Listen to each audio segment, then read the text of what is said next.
Price show. That's what you're here for. Hey, what's up, guys? Jim and I back with another video.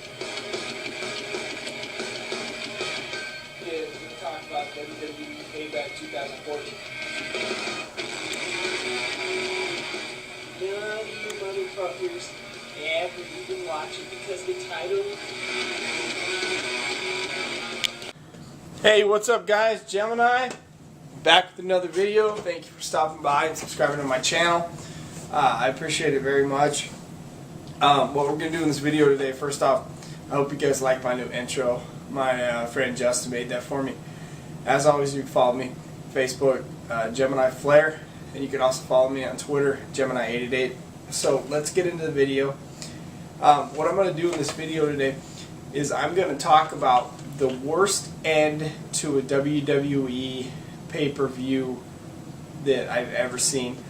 Honorable mention on that note would go to the Royal Rumble 1994 Undertaker and Yokozuna casket match. But since that match didn't finish the show, technically that one's disqualified.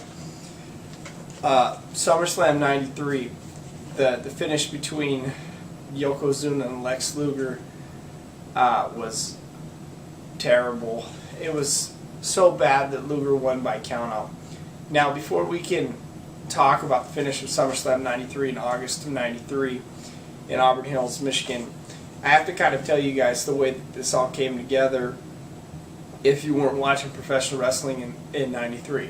I was die hard back then, die hard now. Now, here's the deal. Yokozuna had won the belt earlier in 1993. Yokozuna had won the belt earlier in the year at the King of the Ring. Yokozuna was the champion. He was a heel champion. And this was an unusual gesture for the WWF at the time to have a heel champion.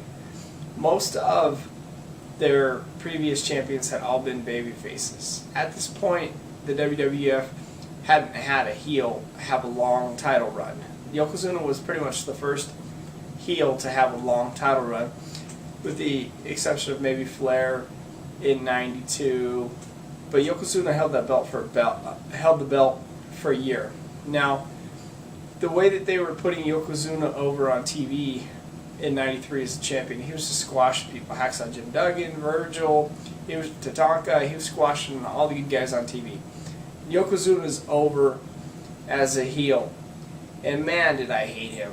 I hated Yokozuna as a champion. I wanted Lex Luger to win the belt so bad at SummerSlam 93. I mean, I was on the Lex Express. I mean, when they started doing the Lex Express and they started pumping Lex Luger out on all the vignettes and the music and everything, I wanted Lex Luger to win the belt at SummerSlam 93 so bad from Yokozuna, because they put so much time in it, and you're so excited about SummerSlam because this is finally going to be the night where the Lex Express and Lex Luger beat Yokozuna for the WWF belt.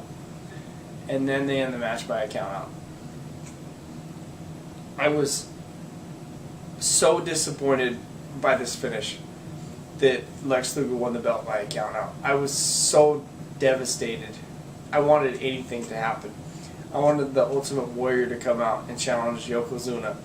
I wanted anybody to come out and get the belt off of Yokozuna.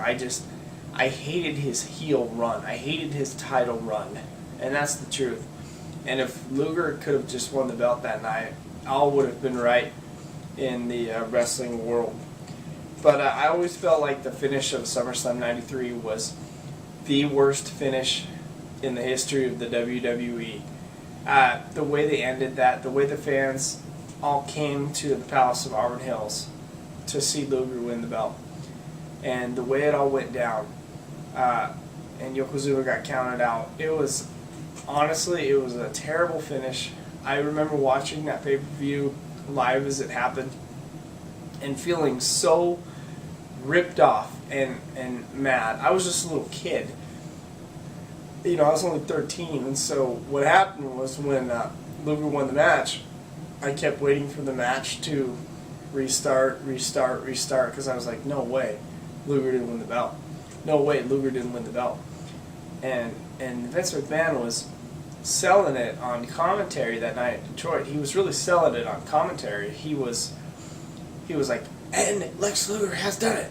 Lex Luger has done it. Lex Luger has done it. But Luger really didn't do it because he didn't win the belt. He won by a countout. It was terrible.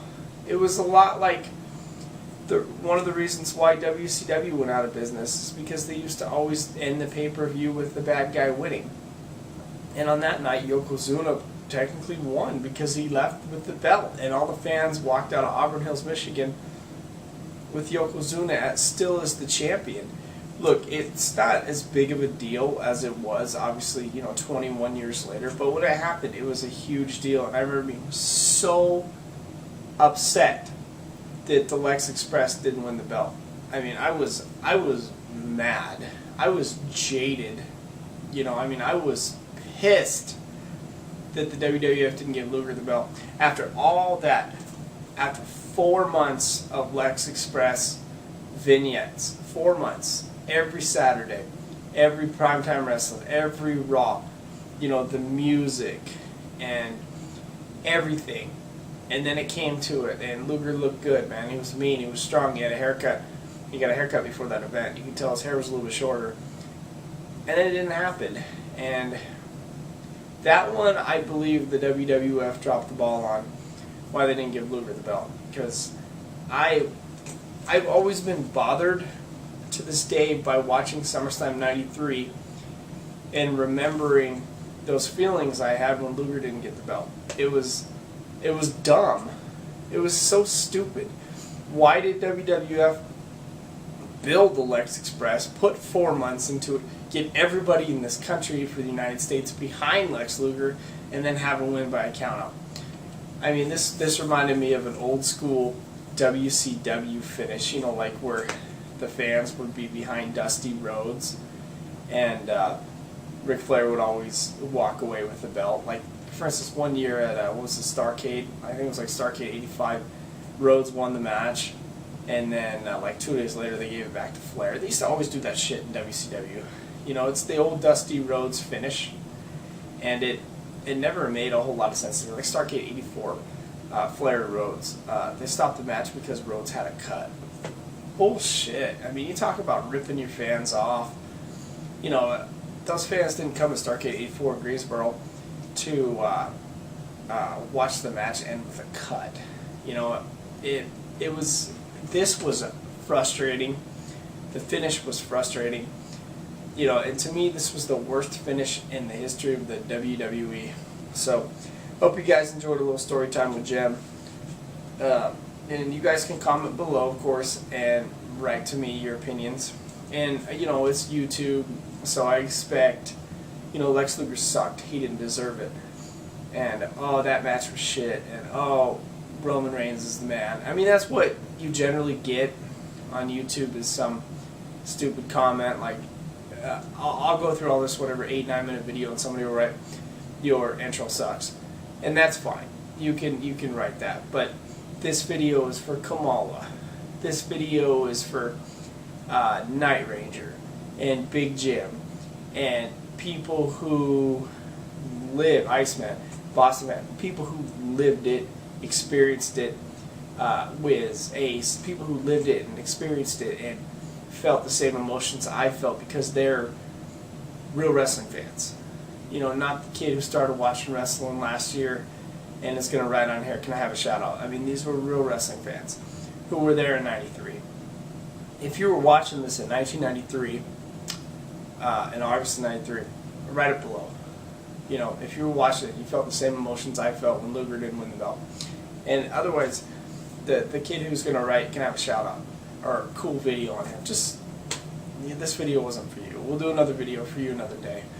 That's one of the most frustrating aspects of YouTube, is getting the people on here to connect with what I felt when SummerSlam 93 happened. But I know Kamala will, because Kamala's a stud, and he felt it. And Night Ranger, and Wiz, they're in Big Jim. You know, those are wrestling fans. You know, and half the guys up in the UK, sick wrestling fans. You know, so I just wanted to make this video. And no, you can't have a shout out because shout outs are dumb. And SummerSlam '93, the finish was dumb too. So, anyways, I'm Jim. I hope you enjoyed this piece. A little story time with Jim. See ya.